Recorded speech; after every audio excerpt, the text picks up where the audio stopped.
Este Cristo sobre la piedra fría de Juan de Flandes es una nueva adquisición del Museo del Prado.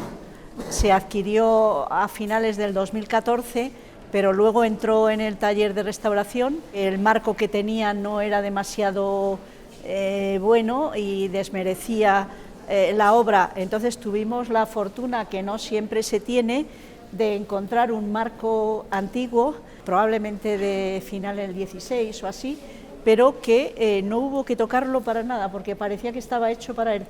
Esta obra pertenecía a una colección privada extremeña, ellos no sabían lo que tenían, a mí me la enseñaron en el 2011 y al principio decía yo, ¡ay, cuánto me suena! Y en ese momento como 2 minutos, y digo yo, ¿cómo me va a sonar si es Juan de Flandes? Nosotros teníamos 4 pinturas procedentes de San Lázaro de Palencia que corresponden a la última etapa del pintor en España, que se sitúa allí, no sabemos si llegó a final de 1508 o ya en 1509, hasta que muere en 1519. En esta sala en este momento no podemos exponerlas todas, pero hemos elegido la resurrección de Lázaro y Pentecostés, y luego la adquisición que hicimos de la maravillosa crucifixión, pero todas ellas son de la última etapa que el pintor pasó en Palencia.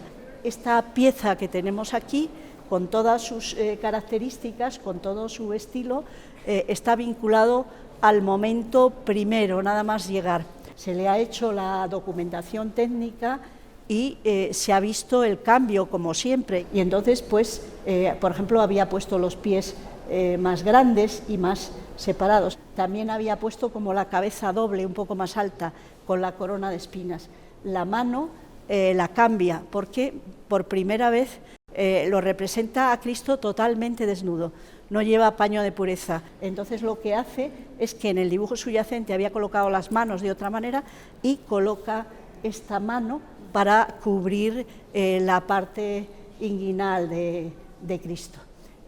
También hay un cambio en la cruz, hace un movimiento horizontal, o sea, hay una serie de cambios que nos indican, como siempre, que Juan de Flandes, sobre todo en esta etapa, está trabajando desde el dibujo subyacente, va perfeccionando hasta que llega al final. La gente lo confunde a veces con el Ecce Homo, pero el Ecce Homo transcurre en el pretorio, con Cristo fuera del pretorio y Pilatos a su lado y los judíos abajo.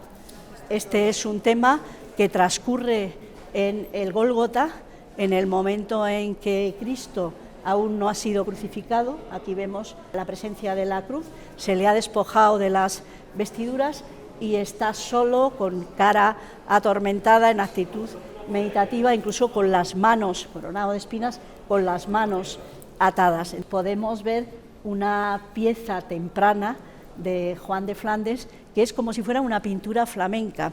Precisamente a Juan de Flandes no se le sabe clasificar un poco, porque es al que verdaderamente se le debería llamar hispano-flamenco, porque es flamenco, que trabaja en España, y desde que se pone a trabajar al morirse de la Católica en competencia con los otros pintores, pues va transformando su estilo. Es una pieza excepcional, con una originalidad en la iconografía que se convierte en un valor para que lo podamos ver aquí en el Museo del Prado. Muchas gracias.